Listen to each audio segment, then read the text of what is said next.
Wings of Duty, the Forgotten Heroes of World War II. Wings of Duty, the Forgotten H during World War II. While battles raged across continents and skies thundered with the roar of engines, a quieter form of warfare unfolded behind the lines.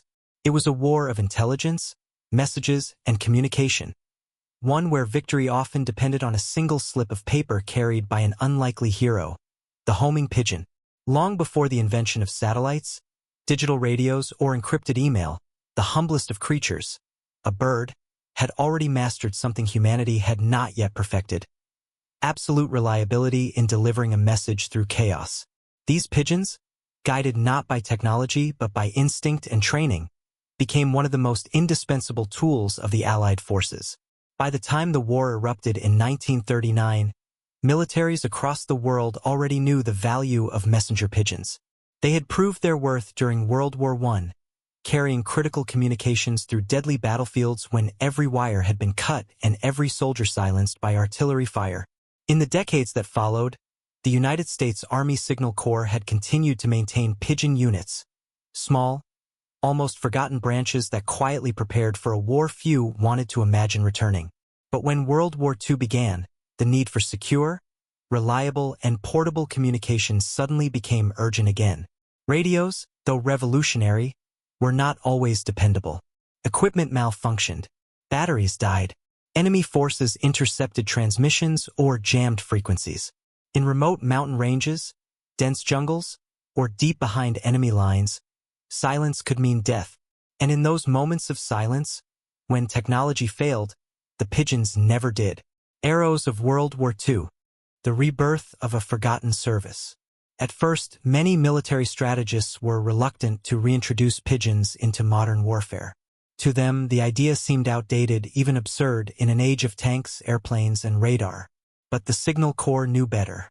They remembered the lessons of the First World War, when pigeons like Cher Ami had carried messages that saved hundreds of lives.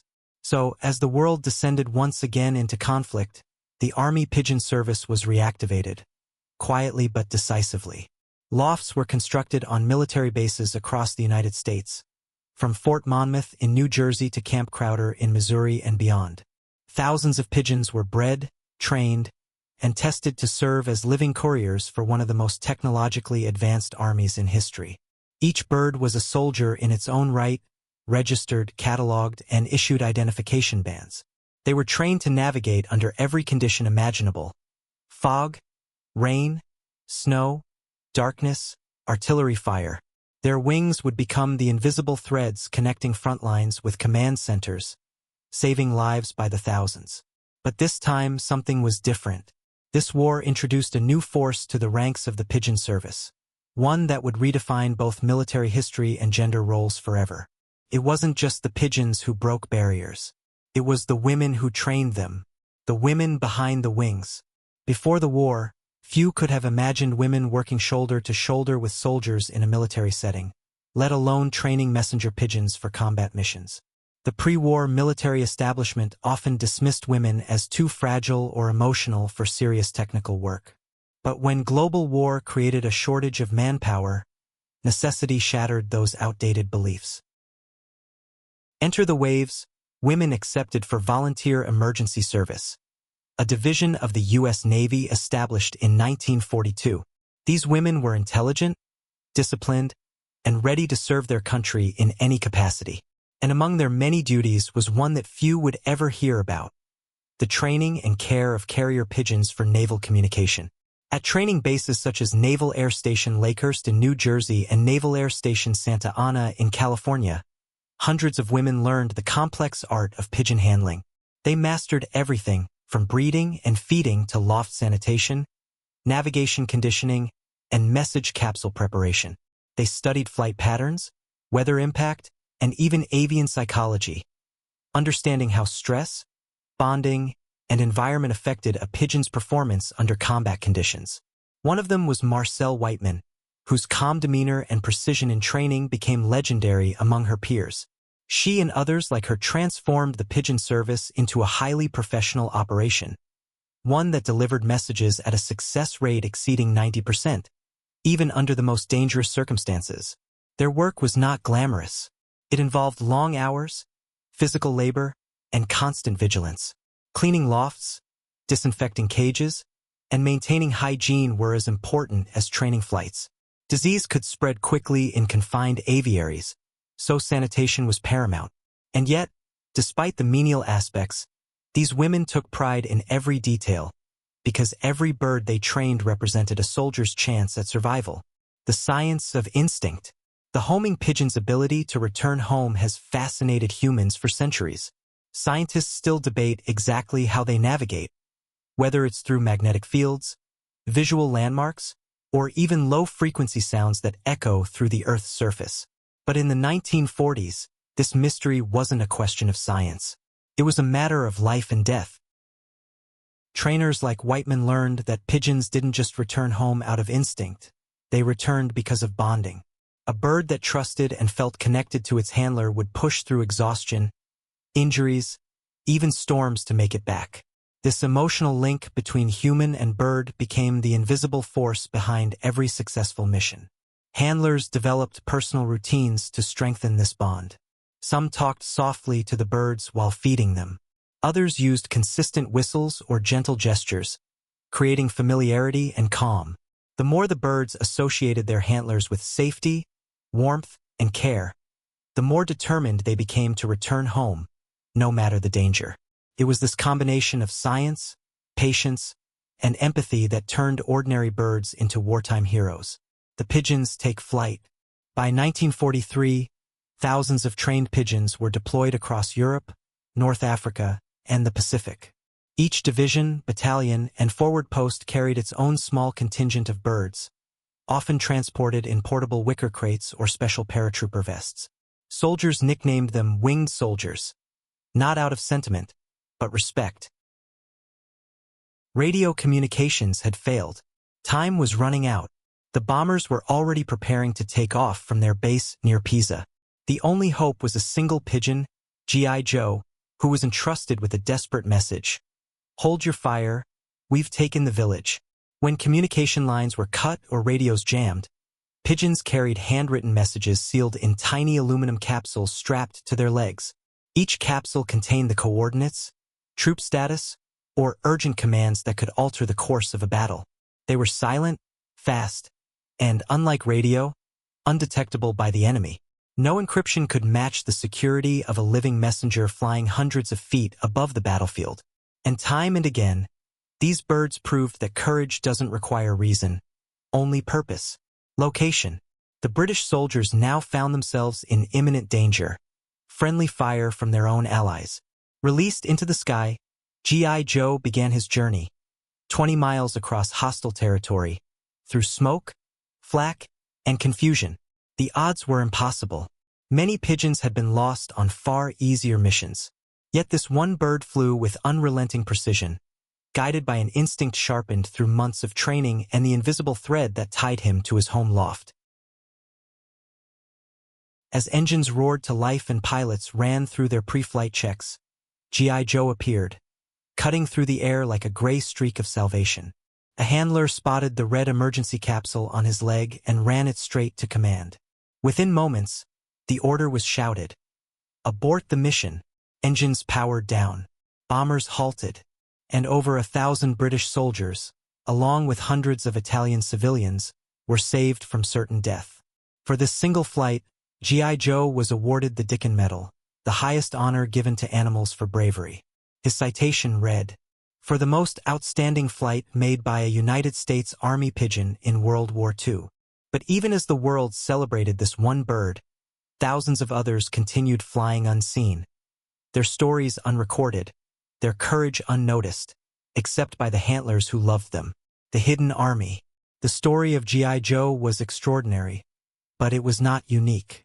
Across Europe and Asia, pigeons were performing similar miracles every day. In 1944, during the brutal fighting at Monte Cassino in Italy, a company of Nepali Gurkhas and British troops became trapped on a rocky outcropping known as Hangman's Hill. Cut off from all communication, surrounded by German fire, and running out of food and ammunition, they faced certain death. Multiple rescue attempts failed. Radio contact was impossible. Then, 3 British volunteers stepped forward. Each carried a single pigeon inside a canvas haversack. Birds trained by the same kind of women who worked tirelessly at bases like Fort Monmouth and Santa Ana. The men set out in different directions, knowing at least two might not return. As gunfire tore through the air, they moved through darkness, navigating trenches and craters until they reached the trapped soldiers. They scribbled quick messages describing safe routes through enemy lines, the only possible paths for escape, and released their pigeons into the night sky. Those pigeons, flying through machine gun fire and over enemy positions, reached their lofts behind Allied lines. The information they carried allowed artillery to open paths for rescue. Under cover of darkness, the trapped soldiers escaped through the very gaps those birds had made possible. Every man who survived owed his life to the courage of 3 volunteers and 3 pigeons. The final flights, legacy of the feathered soldiers. As the war expanded across oceans and continents, the humble pigeon carried its duty to the most remote and unforgiving corners of the world. From the icy fields of northern France to the sun-baked jungles of Burma, these birds crossed every barrier that man had built. They were invisible messengers, serving without question, never expecting recognition, only returning home, again and again. The Pacific Front, a sky of fire. In the vast expanse of the Pacific, communication was a nightmare. Islands scattered across thousands of miles made radio coordination nearly impossible. Troops stationed in jungles faced storms, humidity, and constant interference. Antennas corroded in salt air, equipment short-circuited in tropical rain. Yet the pigeons endured. One of the most famous stories from the Pacific Front came from New Guinea, where American infantry and Australian commandos fought to reclaim Japanese-held territory. The dense canopy blocked radio signals, and the terrain was so treacherous that even aircraft struggled to navigate. In such places, pigeons became the only lifeline between units and headquarters.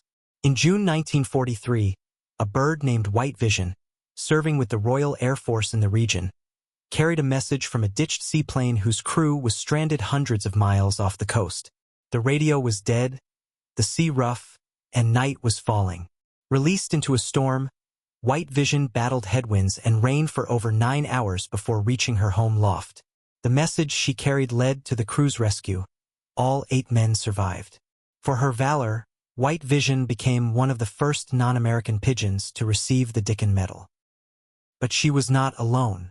Across the islands, pigeons named Beachcomber, Winkie, and Scotchlass flew similar missions, often over shark-infested waters or active battle zones. The tropical sun could dehydrate a bird mid-flight. Gunfire could shatter the air around them. Still, they returned. Soldiers described the moment when a pigeon arrived as a small miracle wrapped in feathers. No matter how desperate the situation, the flutter of wings overhead meant hope was alive. Burma and the jungle fighters. Nowhere was the pigeon's courage tested more than in the Burmese campaign. The jungles there were dense, wet, and deadly. A world of insects, snakes, and relentless heat. The British and Indian troops fighting the Japanese invasion were often isolated for weeks, far beyond the reach of radio. For them, the pigeon was not just a messenger. It was a symbol of connection to the outside world. The British 14th Army, known as the Forgotten Army, relied heavily on these feathered couriers. In 1944, during Operation Thursday, one of the largest airborne operations of the war, hundreds of pigeons were released alongside gliders carrying men and mules into Japanese-occupied territory. Many birds perished, but enough survived to deliver critical intelligence that allowed reinforcements to locate and support stranded units. Handlers working deep in the jungle built makeshift lofts from bamboo and palm leaves. They fed the birds with whatever they could find, sometimes grains meant for soldiers. In letters home, these handlers often mentioned how the pigeons seemed to lift morale simply by existing. Amid exhaustion and loss, the gentle coo of a bird became a reminder of home, of peace, and of what they were fighting to protect. Women of the lofts, unsung engineers of victory. While soldiers and birds braved the front lines, the women back home continued their meticulous work, ensuring the pigeons were ready for every mission. At training centers across America and Britain, they rose before dawn to feed and observe the birds, record data, and monitor flight times. Each woman became both scientist and caretaker. They logged airspeed, recovery rates, and weather impact, data that modern avian researchers would later find invaluable. They learned to spot illness before symptoms appeared, saving countless birds from epidemics that could have wiped out entire lofts. One American trainer, Helen Tom, wrote in her wartime journal, "We could never be sure which bird would change history. Each morning we sent them out not knowing if they would come back. And yet they always did, as if they understood their duty." These women seldom appeared in newspapers or military ceremonies. Their service was often omitted from records, overshadowed by combat narratives. But their precision and compassion kept the pigeon network alive, and, by extension, saved countless human lives. Some women even developed personal bonds with specific pigeons. They gave them names, kept their feathers as keepsakes, and wept when one failed to return. To them, these birds were not equipment, they were comrades. Heroes in feathers, true stories of bravery. Among the many pigeons who earned medals and commendations, each had a story that captured the essence of courage beyond human comprehension. Winky, serving with the Royal Air Force, flew 120 miles through gale-force winds and oil-soaked feathers after her cruise bomber crashed into the North Sea. She carried no written message. Her mere arrival at her loft allowed rescuers to triangulate the position of the wreck. The crew was saved within 15 minutes. Winky was later honored at a public ceremony in Dundee, Scotland, where children placed garlands of flowers around her perch. Another, Beachcomber, saved an entire Canadian battalion by delivering a message that enemy troops had surrounded them near Bougainville. The note arrived just in time for reinforcements to intervene. Beachcomber was awarded the Dickin Medal in 1944, the only Canadian pigeon to receive the distinction. And then there was Mary of Exeter, a bird that survived shrapnel wounds, an attack by a hawk, and even a bombing of her loft during the Blitz. Each time, she was nursed back to health and returned to duty. By war's end, she bore more scars than many soldiers, but her spirit never broke. These stories became quiet legends among handlers, shared in whispers during long nights in the loft. They reminded everyone that courage, in its purest form, needs no recognition. The end of an era. When the war finally ended in 1945, the world celebrated human heroes, generals, presidents, and soldiers. Few remembered the pigeons who had carried victory on their wings. Yet the military pigeon service did not vanish overnight. The U.S. Army Signal Corps continued its operations for several years after the war, maintaining thousands of birds through the early stages of the Cold War. But technology was advancing rapidly. Portable radios improved, satellite communication loomed on the horizon, and radar coverage grew global. By 1957, the last official pigeon unit of the U.S. Army was deactivated. The birds that remained were retired, given to veterans groups or local aviaries. Some of the most decorated pigeons, including G.I. Joe, were preserved as national treasures. G.I. Joe's body was mounted and displayed at the Smithsonian Institution, where it remains a silent testament to the courage of creatures who once carried the weight of human survival on their fragile bones. The British National Pigeon Service disbanded shortly after, and lofts across Europe fell silent. The cooing that once filled military bases faded, replaced by the hum of new technology. But in those empty cages lay the echoes of a service that had once been indispensable. Remembering the invisible soldiers. Decades later, historians began to rediscover the magnitude of the pigeon's contribution.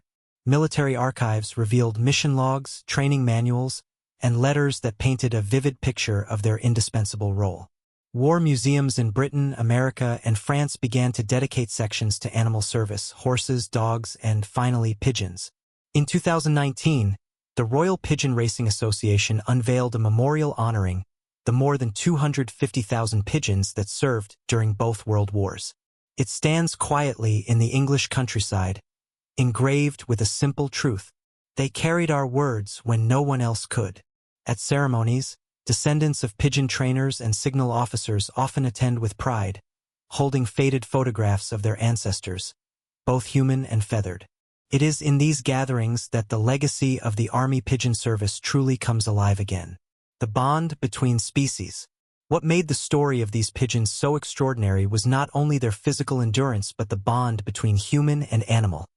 A connection built on trust, respect, and mutual purpose. Soldiers spoke to the birds before releasing them, often whispering words of encouragement. They believed, perhaps irrationally but earnestly, that the pigeons understood. And in a way, they did. One veteran later recalled, "You don't forget the sound of wings leaving your hand. You just pray you'll hear them again." This shared moment, the release, the flight, the return, became a rhythm that defined countless missions. Each successful arrival meant that, somewhere far away, a group of men would live to fight another day. And that knowledge gave the handlers strength to keep going. Women's legacy after the war. After the war, many women who had served in the pigeon units returned to civilian life quietly. Some continued working with animals. Others became teachers, scientists, or mothers. Few spoke about their service, as society often dismissed their contributions as auxiliary or trivial. But within those women burned a sense of pride, the knowledge that they had played an irreplaceable role in one of history's greatest struggles. Decades later, when documentaries and military historians began unearthing their stories, the world finally saw them for what they were: pioneers. They had broken gender barriers long before equality became a political word. They had proven that intelligence, discipline, and empathy, not gender, defined a soldier's worth. One surviving trainer, interviewed in her 80s, said simply, "We didn't think of ourselves as special. We just did what needed to be done. The pigeons trusted us, and that was enough." The last messenger. As the century turned, the last wartime pigeons passed away. The final known veteran of the U.S. Army Pigeon Service reportedly lived until the late 1950s, cared for by an aging handler who refused to let the bird die alone. He would later say, "I buried him with the same respect I'd give any comrade." Today, the memory of these birds lives on not through parades or medals, but through the stories told by those who still remember. Each retelling ensures that their courage will not vanish into history's silence. In an era dominated by satellites and instant communication, their story reminds us of something deeper, that sometimes the simplest tools, guided by loyalty and instinct, can achieve what machines never could. Epilogue. Wings that carried hope. From the cold cliffs of Normandy to the steamy jungles of Burma, from the women's lofts in New Jersey to the battlefields of Italy, these pigeons flew through fear, fire, and chaos, carrying humanity's most precious gift, hope. Their wings never faltered, even when the world around them burned. Their instinct to return home, to carry the message no matter the cost, became a reflection of the human spirit itself. And though their service ended long ago, their legacy continues to whisper through history, a soft beating of wings reminding us that courage often comes in the smallest of forms. They were not machines. They were not soldiers by choice. Yet, in the darkest hours of war, they carried messages that saved nations.